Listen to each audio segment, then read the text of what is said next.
안녕하세요. 오늘 수요 성경 공부를 함께하게 된 정다연 전도사입니다. 시작하기에 앞서 먼저 함께 기도하겠습니다. 사랑하는 하나님, 은혜의 시간을 허락하여 주셔서 감사합니다. 오늘 저희에게 주시는 하나님의 은혜와 회복의 말씀이 함께하는 저희 모두에게 임하여 놀라운 하나님의 은혜를 경험하는 시간이 될 수 있도록 주 성령께서 함께해 주세요. 예수님의 이름으로 기도드립니다. 아멘. 오늘 필립 얀시의 책 놀라운 하나님의 은혜의 7번째 챕터 은혜의 무기고를 함께 나누고자 합니다. 은혜의 무기고는 계속해서 용서의 내용을 다루고 있습니다. 필립 얀시는 비은혜의 사슬을 끊기 위한 무기로 회개와 용서를 거듭 말하면서 그 회개와 용서를 통한 국가와 인종, 정권 간의 뼈아픈 역사의 회복과 그 속에서 은혜로 투항했던 여러 사람들의 이야기들을 나누고 있습니다. 은혜의 무기고의 내용을 조금 더 구체적으로 살펴보자면 나치 정권으로 인한 동독과 서독의 국제적 회개와 사과, 폴란드 공산주의 시절에 은혜의 정신으로 무장했던 카톨릭, 그리고 소련 시절 정보기관이었던 KGB의 부국장 니콜라스 스톨야로프의 회개와 그 참회의 자리에 함께 있었던 통역가 알렉스 레오노비치의 용서, 그리고 미국 남북전쟁 후 링컨 대통령의 포용안과 심했던 미국의 인종차별을 끝까지 은혜로 맞서온 마틴 루터 킹 목사님의 이야기를 나눕니다. 그러면서 필립 얀시는 예수님께서 교회의 운명을 설명하기 위해 쓰신 음부의 권세가 이기지 못하리라는 마태복음의 말씀이 그저 영적인 방어의 목적을 둔 말씀이 아닌 음부의 권세를 향한 적나라한 영적 공격의 말씀이었다는 기독교 철학자 엘튼 트루블러드의 말을 인용하여 음부의 권세를 무너뜨리는 그 강력한 공격 무기가 바로 용서였다는 것을 저희들에게 시사하고 있는 것이지요. 오늘 이러한 내용들 가운데 저희가 특별히 중점으로 생각하며 나누길 바라는 말씀이 있습니다. 그것은 바로 폴란드의 철의 장막이 건재하던 시절, 카톨릭의 젊은 신부 35세의 제르지 포페일루스코 신부가 매주일 외쳤던 메시지입니다. 진리를 수호하고 선으로 악을 이기라. 진리를 수호하고 선으로 악을 이기라. 필립 얀시가 은혜의 정신이라고까지 칭했던 그 메시지의 말씀, 바로 로마서 12장 21절의 말씀입니다. 이 시간 함께 합독했으면 좋겠습니다. 시작. 악에게 지지 말고 선으로 악을 이기라. 아멘. 사람들은 보편적으로 누군가가 실수를 저질렀을 때 그럴 수 있다고 웃어 넘기거나 다음엔 좀 더 주의하라고 경고를 하기도 합니다. 실수라는 것은 어른들도 하지만 상대적으로 어린아이들이 더 빈번하게 저지르곤 하지요. 그만큼 실수라는 것은 어리숙하고 세상을 아직은 많이 알지 못할 때 더 빈번히 일어날 수 있는 것이 아닐까 하는 생각이 들기도 합니다. 그렇다면 실수가 아니라 잘못을 저질렀을 때는 어떨까요? 실수보다는 잘못이라는 것이 조금 더 무게감이 있기 때문에 아마도 사람들은 쉽게 웃어 넘기기보단 상대에게 크게 경고하거나 혼을 내서 그 잘못을 바로잡으려고 할 것입니다. 잘못 또한 많은 사람들이 저지르지만 실수는 의도성이 별로 없는 어린아이들이 되게 한다면 대체적으로 잘못을 저지르는 대상은 청소년 아이들 때부터이지 않을까 싶습니다. 실수라고 하기에는 이제는 세상을 어렴풋이 이해해가고 잘잘못을 전보다 더 분명하게 배워가는 시기이기 때문일 겁니다. 자, 그럼 실수에서 잘못, 그리고 잘못에서 그 위로 한 단계 더 올라가 보겠습니다. 여러분, 이제는 잘못을 넘어 범죄 혹은 악을 저질렀을 때는 과연 어떤 반응들이 있게 될까요? 작은 예시로 요즘 한국 사이트에 들어가 기사들과 달리는 댓글들을 보게 되면 한눈에 알 수 있을 것입니다. 가난하고 굳게 사는 사람들을 상대로 범죄를 저지르는 사람들, 비열하고 뻔뻔하게 악을 저지르는 사람들에 대한 기사의 댓글들을 보게 되면 많은 사람들은 이렇게 이야기합니다. 저 악인들도 똑같이 당해봐야 해. 그리고 이러한 댓글엔 좋아요를 통한 수백, 수천 개의 암묵적 동의가 달리기도 합니다.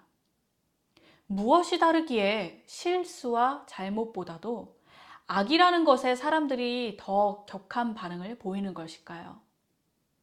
이는 아마도 자신이 현재 무엇을 하고 있는지 정확하게 아는 사람들이 아주 뻔뻔하고 가증스럽게, 때로는 알기 때문에 더 잔인하게 저지르는 것이기 때문이 아닐까 생각합니다.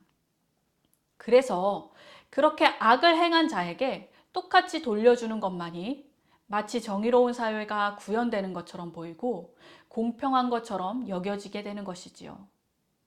그래서 더더욱 사람들 속에는 악을 대함에 있어 본능적으로 똑같이 악으로 대응하고 보응하려는 본성이 있는 것 같습니다. 우리는 시인 위스턴 휴 오든의 시 1939년 9월 1일이라는 시를 통해 사람의 본성을 조금 더 느끼게 됩니다. 짧은 부분 제가 잠시 읽겠습니다. 학교의 아이들이 다 배우고 나도 만인도 알고 있는 것. 누가 너에게 악을 행하면 너도 같이 악으로 갚으라. 오든이 쓴 이 시처럼, 그리고 필립 얀시가 주장하는 것처럼 이 용서라는 것은 어쩌면 인간의 본성에는 처음부터 존재하지 않았던 아주 비본성적인 행위이지 않을까 하는 생각이 듭니다. 이 말인즉슨 용서는 원래 타락한 인간에게는 없는 본성이기에 무에서 유를 창조하리만큼 정말 어려운 행위라는 것이지요. 하지만 우리는 은혜의 무기고를 통해 악을 악으로 대항하지 않고 오늘의 말씀처럼 끝까지 선으로 승리하였던 세 사람을 만나볼 수 있었습니다. 그 첫 번째 사람은 알렉스 레오노비치입니다. 1991년 10월 어느 날 필립 얀시는 소련 지도자들의 요청하에 미국 그리스도인 대표단의 일행으로 소련의 정보조직이며 정치경찰기관인 KGB 본부를 향하게 됩니다. 그곳에서 그 당시 KGB 부국장을 맡고 있던 니콜라스 스톨야로프 장군을 만나게 되는데, 그곳에서 그 장군의 뜻밖의 참회의 모습을 보게 되지요. 어렵게 참회를 했지만 과거에 잔혹했던 KGB의 만행에 대한 책임을 물으며 그곳의 분위기는 다시 얼어붙게 됩니다. 그때 필립 얀시와 함께 미국 그리스도인 대표단의 일행으로서, 그리고 스톨야로프 장군의 통역을 돕기 위해 함께한 백발의 알렉스 레오노비치가 그 자리에서 일어나 선으로 악을 부끄럽게 하며 끝내는 은혜 안에 승리를 거두는 이야기를 하게 됩니다. 장군님, 우리 집도 KGB 때문에 고생한 식구들이 많습니다. 그리고 나도 내 사랑하는 조국을 떠나야 했지요. 제가 너무나 좋아했던 삼촌은 시베리아 노동 수용소에 잡혀가서 돌아오지 않으셨습니다. 장군님, 회개한다고 하셨죠? 그리스도께서는 우리에게 회개에 응하는 법을 가르쳐 주셨습니다. 우리 가족을 대신하여, 그리고 수용소에서 비참한 죽음을 맞이한 우리 삼촌을 대신하여 제가 장군님을 용서합니다. 그 용서의 말은 놀라운 기적을 나타냅니다. 늘 올가매고 있던 스톨야로프 장군을 자유케 했으며 알렉스 자신도 알지 못했던 영적 묶임이 풀려지는 승리의 열쇠가 되었던 것이지요. 여기 다음 두 번째 선으로 악을 이긴 사람의 이야기가 등장합니다. 그는 바로 우리 모두가 잘 아는 미국의 16대 대통령 아브라함 링컨입니다. 그는 1860년에 반노예주의자인 공화당 출신으로 대통령에 당선됩니다. 하지만 노예제 존속의 문제로 남부의 7개의 주는 합중국의 탈퇴를 선언하게 되면서 1861년 남부의 새로운 대통령을 선출하게 됩니다. 그해 4월 12일 남부 군대의 공격으로 미국의 남북전쟁이 시작되면서 7개 주였던 남부에 4개의 주가 더 추가가 되어 남부의 세력은 11개의 주로 더 커져갔지만 그럼에도 전쟁은 북부의 승리로 1865년 5월 10일 남부가 해체되고 맙니다. 이후 많은 정치가들과 참모들이 링컨 대통령에게 동족 상잔의 전쟁을 일으킨 남부 사람들을 중벌로 다스려야 한다는 압력을 넣게 됩니다. 하지만 링컨은 오히려 적을 친구로 만드는 것이 바로 적을 쳐부수는 것 아닙니까? 하며 남부주를 재건하고 재통합하는 포용안을 펼쳤습니다. 그 후 링컨은 암살을 당했지만 남부 재건 정책만큼은 더더욱 급진화하게 되면서 필립 얀시의 말처럼 미국이 합중국으로서의 모습을 유지하게 된 것이 아닐까 생각해 보게 됩니다. 만약이라도 링컨 대통령이 남북전쟁 후 자신과 나라 전체를 힘들게 했던 남부에 대해 작게라도 보응하려는 악한 마음을 품었더라면 그 악한 마음으로 인해 분열의 씨앗이 미국 전역에 퍼지게 되어 오늘날과 같은 연합된 미국의 모습은 아마 존재할 수 없었을 수도 있었겠다 하는 조심스러운 생각을 해보게도 됩니다. 우리가 세 번째로 볼 선으로 악을 이긴 인물은 바로 저희가 잘 아는 마틴 루터 킹 주니어 목사님입니다. 그는 미국의 인종차별 앞에 은혜와 비폭력 그리고 사랑으로 맞서 싸웠지요. 그의 전략은 백인 우월주의자로서 민권운동에 강력히 반대하는 리더자들을 찾아가 그들에게서 구타와 투옥 그리고 다른 만행들을 견뎌내며 그 잔혹한 대립의 장면을 방송이라는 무대 전면에 끌어올리는 것이었습니다. 마틴 루터 킹의 이러한 행위는 기독교는 언제나 면류관을 쓰기 전에 십자가를 져야 한다는 지조를 가지고 인종차별의 악이 최악의 극단으로 자행되고 있는 것을 사람들이 눈으로 직접 보아야만 자만에 빠져있는 이 나라가 자신의 대의를 지지해 줄 것이라는 믿음에서 나오게 된 것입니다. 그러는 중에도 그 인종차별주의자들의 잔인함과 잔혹함으로 쌓이는 미움과 증오를 그의 마음속에서 끌어내리기 위해 그는 매번 용서와의 씨름을 하였다고 이야기하고 있습니다.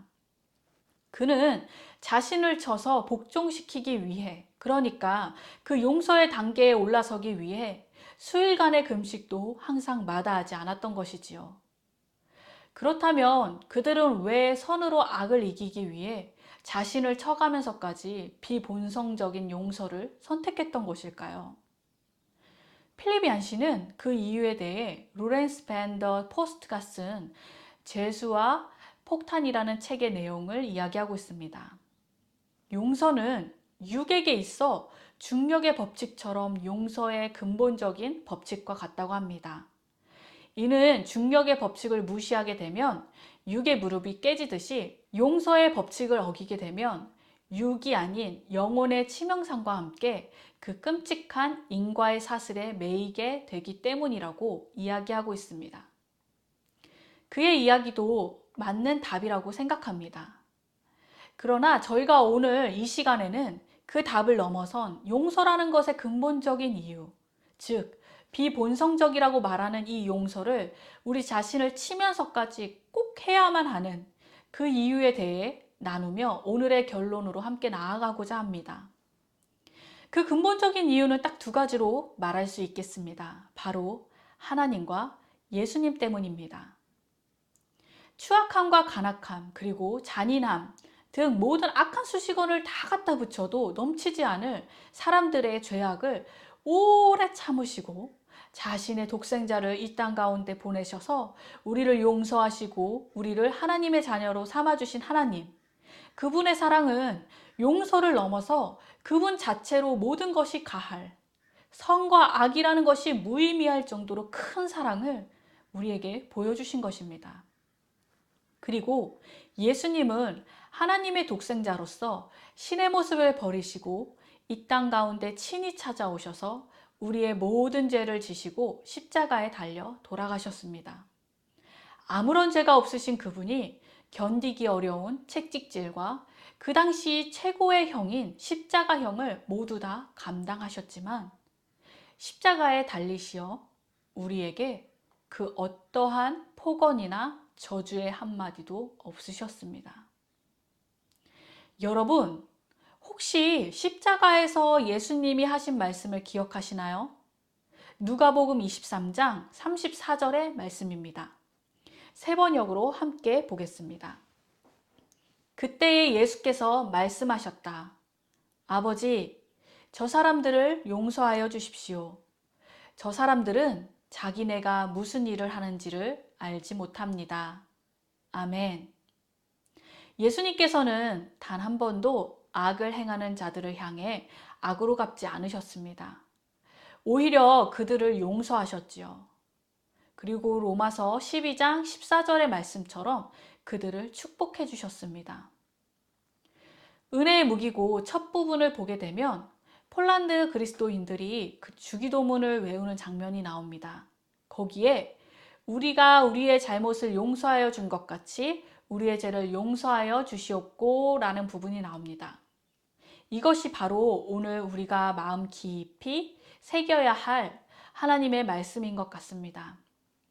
즉, 하나님과 예수님께서 용서의 사랑과 용서의 본성을 우리 모두에게 친히 보여주셨기 때문에 주님을 따르는 우리들도 이 길을 걸어야만 하는 것입니다. 네, 용서는 정말 힘든 것입니다. 때로 나도 내 마음을 내 마음대로 할 수 없는 완전 무능의 영역인 것입니다. 그 용서의 행위를 하기 위해서 많은 용서의 방법들을 선택할 수도 있겠고요. 혹은 많은 용서의 이유들을 사용할 수도 있겠지요. 그러나 우리가 용서라는 것을 하기에 앞서 처절한 고통과 죽음의 상황에서도 저와 여러분의 죄를 용서하신 예수님의 용서와 사랑 앞에 서게 될 때는 감히 이 세상에 못할 용서는 없어지는 줄 믿습니다. 그런데요, 때때로 이렇게 우리가 아무리 결단을 해도 완전한 용서의 자리로 나아가기는 정말 쉽지 않습니다. 어쩌면 완전한 용서는 우리 자신 스스로가 할 수 있는 행위가 아닐 것입니다. 그러기에 완전한 용서를 위해 우리가 오직 하나님의 힘과 은혜를 간절히 구할 때 오직 하늘에서부터 시작되어 우리에게 임하여 역사되어지는 하나님의 놀라운 은혜임을 이 시간 고백합니다. 얼마 전 저희 아이들과 함께 은혜 받은 영상이 하나 있습니다. 이 시간 하나님과 예수님의 용서에 관한 세상에서 가장 귀한 이야기 함께 들어보겠습니다. 지금부터 내가 해주는 얘기 들어주겠니? 믿어주겠니? 옛날 어느 나라에 함께 살았던 왕자와 왕의 이야기.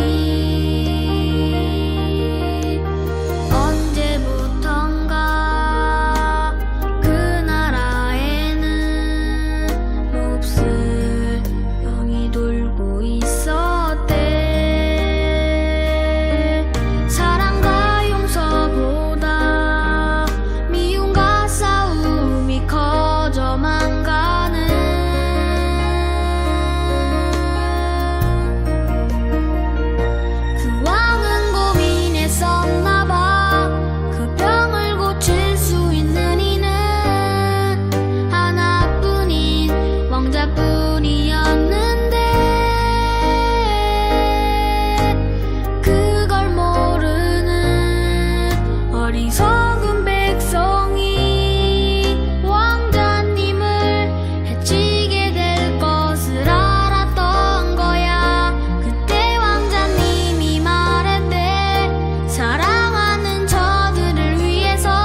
이야기